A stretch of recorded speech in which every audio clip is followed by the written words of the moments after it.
ఇదే మన ఇల్లు. రా. గోవిందయ్య గారు, చెప్పండి అమ్మగారు. ఓ గ్లాసు నీళ్లు తీసుకురండి. చూడండి మన ఇంటికి ఎవరొచ్చారో. తీసుకొస్తున్నానమ్మా. ఎలా ఉంది మన ఇల్లు? బాగుంది.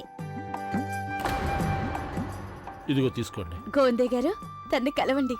తన పేరు జ్యోతి. జ్యోతి, ఈయన గోవిందయ్య గారు. నమస్తే. నీళ్లు తాగుతావా?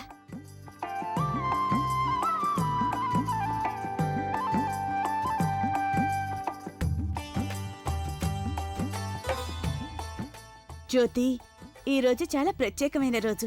నువ్వేం తింటావు? ఈ రోజు నేను నీకోసం అన్ని ప్రత్యేకంగా చేయిస్తాను. చెప్పు. పాయసం. పాయసమా? నీకు పాయసం అంటే ఇష్టమా? సరే అయితే సుప్రీం, నువ్వు తన దగ్గరే ఉండు. పదండి గోవిందయ్య గారు. అలాగే. ఏం జరుగుతోంది ఇంట్లో? వీళ్ళు ఈ పాపను తీసుకొచ్చేశారు ఇంత త్వరగా? No way. నేను ఈ పాపని ఇంట్లో ఉండనివ్వలేను. నేను ఏదో ఒకటి చెయ్యాలి. I have to do something. అంటే నాకు నాన్న ఉన్నారు, అవునా మమ్మీ?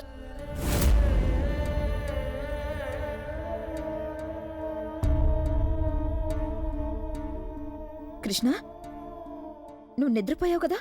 ముందు చెప్పు మమ్మీ, నాకు నాన్న ఉన్నారు కదా?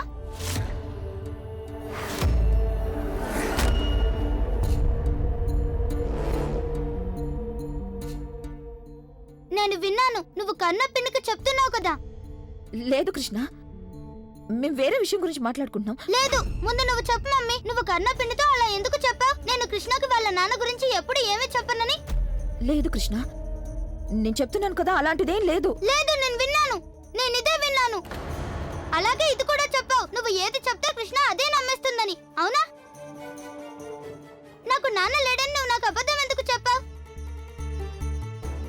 నాకు నువ్వెప్పుడూ చెప్తూ ఉంటావు అబద్ధం చెప్పడం తప్పని, కానీ నువ్వే అబద్ధం చెప్తున్నావు. అంటే పాస్పోర్ట్ ఆఫీస్ లో అంకుల్ చెప్పేది నిజమే అన్నమాట. పంతులు గారు కూడా నేను నీ మనసులోంచి రాలేదని చెప్పారు కదా? లేదు కృష్ణ, నువ్వు నా మనసులో నుంచి వచ్చి మళ్ళీ అబద్ధం అబద్ధం చెప్తున్నావు నువ్వు. పంతులు గారు కూడా చెప్పారు అందరికీ నాన్న ఉంటాడని. కృష్ణయ్య కూడా నాన్నున్నాడు, మరి నాకెందుకు లేడు? అమ్మా, అలాంటి వాళ్ళది నిజమైన ప్రేమ కాదు, అది వ్యామోహం. ఎగ్జాక్ట్లీ చిన్నత్త. నిజంగా ప్రేమించుకున్న వాళ్ళు అలా చేయరు. ఎంత మనసు విరిగిపోతే కన్న కూతుర్ని పట్టుకొని మా దృష్టిలో చచ్చిపోయా ఉంటుందా తల్లి?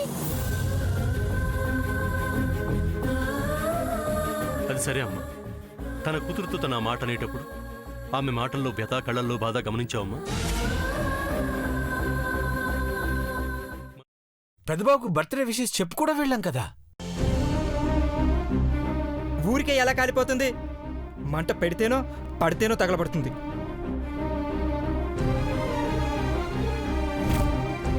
కరెక్ట్ చిన్నబాబు, నీకొచ్చినట్టే నాకు డౌట్ వచ్చింది. పార్వతే షర్టును తగలబెట్టిందనుకుంటా.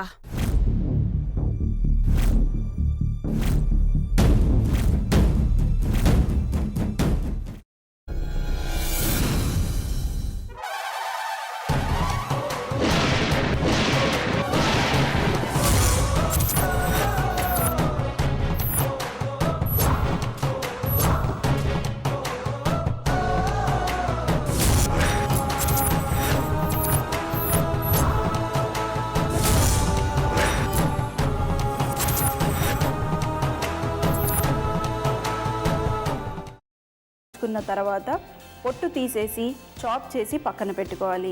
ఒక ప్యాన్లో కొద్దిగా నూనె వేడి చేసి అందులో ఆవాలు, మినప్పప్పు, శనగపప్పు, కరివేపాకు, సన్నగా తరిగి పెట్టుకున్న ఉల్లిపాయలు వేసుకుని 1 నిమిషం పాటు వేయించుకోవాలి. ఆ తర్వాత కాల్చి కట్ చేసి పెట్టుకున్న వంకాయని కూడా అందులో వేసుకుని బాగా మిక్స్ చేసి బౌల్లోకి ట్రాన్స్ఫర్ చేసుకుని అందులో తగినంత చిక్కటి పెరుగు లేదా పల్చటి పెరుగు వేసుకుని మిక్స్ చేసి అన్నంతో కానివ్వండి, చపాతీతో కానివ్వండి సర్వ్ చేసినా చాలా బాగుంటుంది.